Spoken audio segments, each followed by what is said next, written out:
राधे राधे महाराज जी, आपको सादर नमन। महाराज जी, किसी भी निर्णय को लेने के लिए मन और दिमाग अलग अलग बात करता है। किसकी सुने, मन की या दिमाग की, जिससे सही निर्णय तस्मात् लेकर सही मार्ग। शास्त्रम प्रमाणम ते कार्याकार्यो व्यवस्थितो।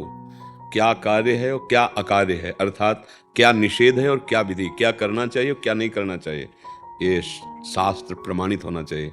मन बुद्धि तो बहुत बदमाश है, दोनों मिलकर के हमारा आज तक पतन ही कराते रहे हैं। इनकी सुनो और शास्त्र या गुरुजनों के वाणी से इसका प्रमाण लो। अगर ये सही सलाह नहीं है तो इनकी बात मत मानो। ये किस अभी तो को ठीक निर्णय कर रहे, 2 मिनट बाद इतना गलत निर्णय कर देंगे, हम इनकी क्या क्या बात माने। इनका निर्णय ठीक नहीं होता मन बुद्धि का, उसकी जांच करनी पड़ती है।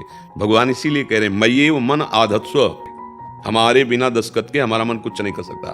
क्योंकि आपको इतना लुभायमान कर देता है कि आप निर्णय करने लायक नहीं रह जाते और उसी के साथ बह जाते हैं। जितने पापाचरण हो रहे हैं वो इसी मन के द्वारा हो रहे हैं।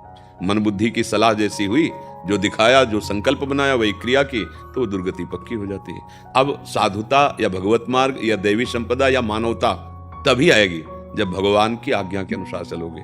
भगवान की आज्ञा श्रीमद् भगवत गीता जी, श्रीमद् भागवत या भगवत प्रेमी महात्माओं के वचन, भगवान की वाणी ही तो हम लोग गाते हैं, शास्त्रों की बात ही तो गाते हैं। अपनी अनुभूति और शास्त्र के वचन दोनों मिला करके वो परम मंगल के लिए वही तो गान करते हैं। तो हम केवल अपने मन बुद्धि की बात ना माने, नहीं हो तो बहुत आजकल यही हो रहा है ना, मन बुद्धि की बात। देखो ना क्या हो रहा है, तमाशा हो रहा है, अपने जीवन के साथ खिलवाड़ हो रहा है, सर्वनाश का खेल खेल रहे हैं। कौन? यही मन बुद्धि, इन्हीं की सलाह से। अब जैसे बात कहो तो चुभता है। अभी बहुत गंदा मन और बुद्धि है, वो 1 मिनट तो थोड़ी अच्छी बातें सुनवाएगा, फिर वो बुरे कार्यों में लगा देगा। नाम जप करो, ये नाम ऐसा है सब ठीक कर देगा। नाम जप के बिना मन बुद्धि का आज कोई भरोसा नहीं, आज क्या कभी नहीं रहा। ये मन का स्वभाव है, ये बहुत चंचल प्रवृत्ति का। एक क्षण तो ऐसा निर्णय करेगा कि आपको मित्र बना लेगा अपना, बहुत यार ठीक बात। दूसरी क्षण इतना गंदा करेगा कि आपको लगेगा कि मतलब क्या है ये। कबहू मन रंग तुरंग चढ़े, कबहू मन सोच करे धन का, कबहू मन नारी प्यारी लगे, कबहू मन त्याग चले बन का। इसकी वृत्तियां जो है ना क्षण क्षण में बदलती रहती है। ये विश्वसनीय नहीं है, विश्वसनीय। सबसे बड़ा दुश्मन मन है, अगर ये ठीक कर लो तो सबसे बड़ा दोस्त भी यही है। जीता हुआ मन मित्र है और मन के अधीन हुआ वो मन शत्रु का काम करेगा, नाश कर दे। देखो ये जो जेल भरी है ना, ये मन से ही भरी है। ये जितने बड़े बड़े रोग है ना, ये मन से ही। हमने पाप किए, भोगना पड़ेगा। किसने पाप करवाया? इसी देवता ने, इसी दे। ये कर लो, बहुत बढ़िया रहेगा। तो इनको ठीक करना पड़ेगा। इसलिए भगवान गीता जी में कहते हैं मन मना भव मद भक्तो माद्या जी माम नमस्कुरु। ये मन मेरे को दे दो, लेकिन सब कुछ देने के लिए भले राजी कर लिया जाए, मन नहीं देंगे। और भगवान कह रहे मन मना वो, भगवान कह रहे तुम्हें दान करना है, ये मन मेरे को दे दो। मेरे सबकी ममता ताग बटोरी, मम पद मन है बान। फल फूल चढ़ा देंगे, मन नहीं देंगे। और काम बनेगा मन देने से। सा वही मन कृष्ण पदारविंदयो, मन भगवान के चरणों में अर्पित कर दिया। कोई और दान करने की जरूरत नहीं रह गई अगर मन दान कर दिया। हम लोग थोड़ा कंजूस हैं, और कुछ देने का उत्साह रख सकते लेकिन मन नहीं दे सकते। और गति बनती मन देने से। जो आनंद, भगवदानंद, दिव्यानंद, वो इसी मन देने से होता है। तो सब अच्छे अच्छे विचार जो हमें शीतलता देते हैं ना, वो चाहे जितने करोड़ों का बना हुआ अच्छा रूम हो और उसमें एसी हो, सब सुगंधित पदार्थ रखे हो, वो सुख नहीं देंगे जितने अच्छे विचार सुख देते हैं। हम क्या होते हैं, बुरे विचारों में फंसते चले जा रहे हैं। अशांत, चिंता, भय, शोक। देख लो ना, आपके अंदर देख लो। एक आए थे सज्जन, तो उन्होंने कहा कि जीवन में जो संपत्ति चाहिए हमने प्राप्त कर ली, जितनी अच्छी संपत्ति है। पद चाहिए तो बहुत से भारत से हमें वो रत्न आदि ये सब मिले, पर मुझे भय लग रहा है। और क्यों? मुझे मरने को भय लग रहा है, मरूंगा। ये समझो, अब सब छूटेगा जो हमें नाटक में मिला है। ये अब ये सब छूटेगा, देह छूटेगा, बच्चा छूटेगा, वो महल छूटेगा, बैंक बैलेंस छूटेगा, वो सब इनाम वाली चीजें देख देख के सब छूटेंगी। बड़ा प्रश्न ये रहता है कि हम सामाजिक कार्यों में इतने व्यस्त हो जाते हैं कि अपने निजी जीवन में अनुशासन नहीं आ पाता। हाँ है, बड़ा प्रश्न ही है। अगर जीवन अनुशासित नहीं है, मतलब हम मन और इंद्रियों को कंट्रोल में नहीं रखते, मनमानी आचरण हो जाते हैं या अधर्माचरण हो जाते हैं या समय व्यर्थ नष्ट करते हैं, बहुत बड़ी चूक है। तो हम जिन कार्यों को कर रहे हैं वो भगवान की सेवा ही है, कि कोई भी कार्य हो। अगर हम स्मृति ये रखें कि हमारे कार्य का उद्देश्य धर्म है, हमारे कार्य का उद्देश्य समाज सेवा, देश सेवा है, और इससे हमारे भगवान प्रसन्न होंगे, और नाम जब कर लें तो वो सामर्थ्य आ जाएगी कि अभी क्या है, जैसे हम कार्य में व्यस्त हुए तो हमारा मन कहता है हमने कार्य कर लिया, अब हमें मनमानी करना चाहिए, मनोरंजन करना चाहिए, और वो हमको गिराता है। आपको सुख मिलने लगेगा। आपको धन से सुख नहीं मिलेगा, पद से सुख नहीं मिलेगा, आपके अंदर यदि अधर्माचरण है, मनमानी आचरण है, तो इकट्ठा कर लो धन, पहुंच जाओ चाहे जिस पद में, इसी रूप में भी बैठ के जलोगे, क्योंकि उसका परिणाम शोक है, उसका परिणाम संकट है, उसका परिणाम दुख है।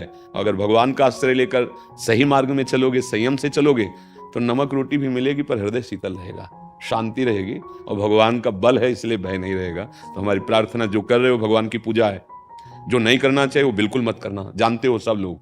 हाँ, इसके लिए बल चाहिए तो नाम जप, राधा राधा हमारे तो प्राण धन राधा राधा है। आपको जो नाम प्रिय लगे नाम जप करो।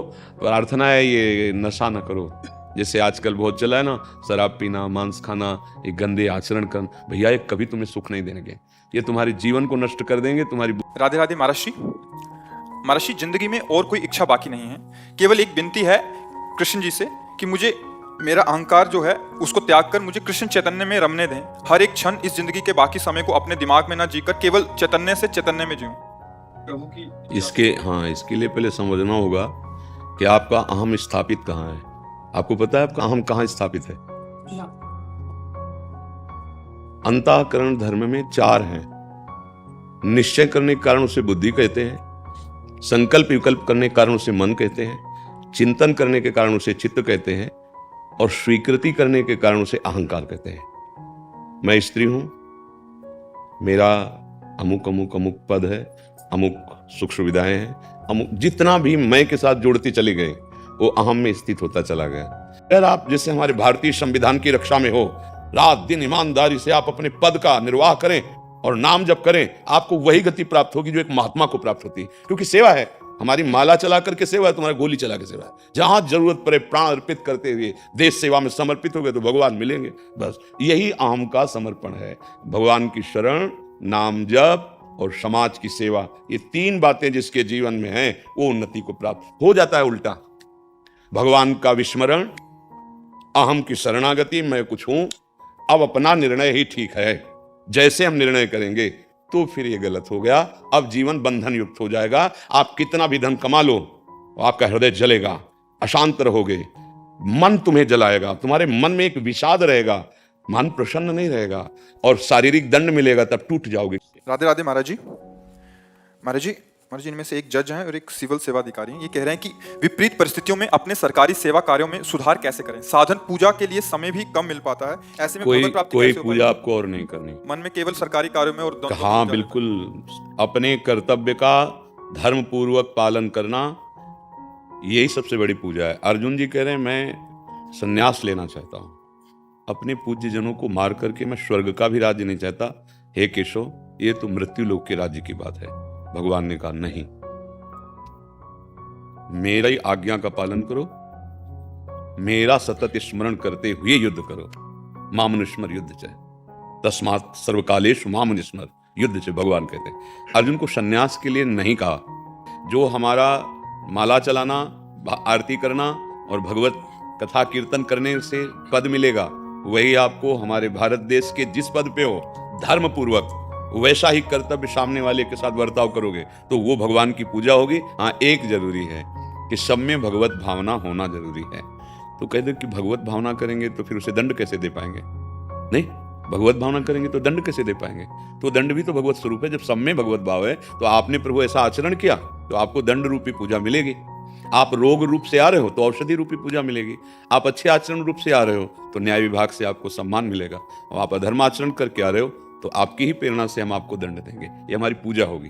धर्म से चलेंगे, कहीं भी हो। ये इस्तीफा अपनी जेब में रखा जाता है। जो सत्यवादी होता है ना, भगवत मार्ग का होता है ना, धर्म से चलता है ना, उसको पता है या तो तुम निकाल दो या ये ले लो, हम गलत करेंगे नहीं और तुमसे डरेंगे नहीं। अच्छा, मृत्यु ठीक समय पर है, ऐसे कि अकाल मृत्यु नहीं होती, ध्यान रखना। किसी के सामर्थ्य नहीं कि तुम्हारा बाल बांका भी कर सके। डरना नहीं, एक बार होगी मृत्यु और उसका राइट टाइम है। वो सेकंड, वो मिनट, वो तिथि पहले से तय है। आप झुक के अधर्माचरण कर बैठो तो भी नहीं बचोगे, वो राइट टाइम है।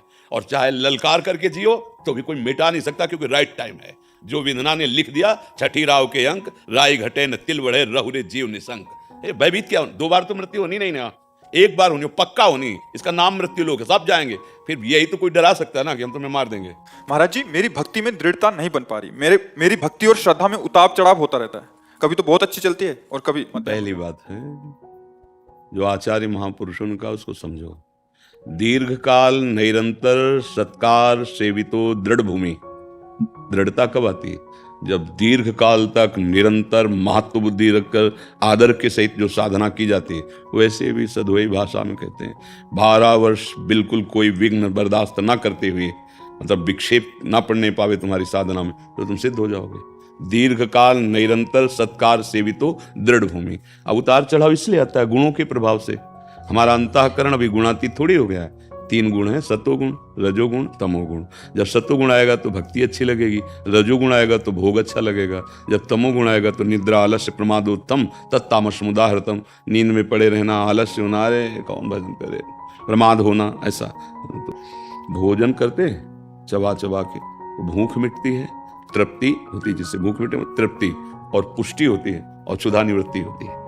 ऐसे ही हम जितना नाम जप करते हैं उतना हमारे स्वरूप का ज्ञान, मैं कौन हूँ, भगवान से प्रेम, और जैसे क्षुधा निवृत्ति ऐसे संसार के भोगों से निवृत्ति, वैराग्य, ये एक साथ होते जाते हैं। पर एक कवल में तो नहीं अनुभव होता। जब बहुत हमारा मान लो 10 रोटी खाने का तो 5 रोटी कम से कम पेट में जाए, तब पता चलेगा कि हाँ कुछ पहुंचा है। तो ऐसे हमारा समय 24 घंटे में है, तो 12 घंटे कम से कम ऐसी चित्तवृत्ति रहे जो प्रभु में लगे, तब कुछ समझ में आवे। इसलिए निरंतर हमें प्रभु, तब वो दृढ़ भूमि होती है। पर जैसे आप चल रहे हो और थोड़ा थोड़ा कसते जाओ, बढ़ाते जाओ, तो निरंतरता में आ जाएगी।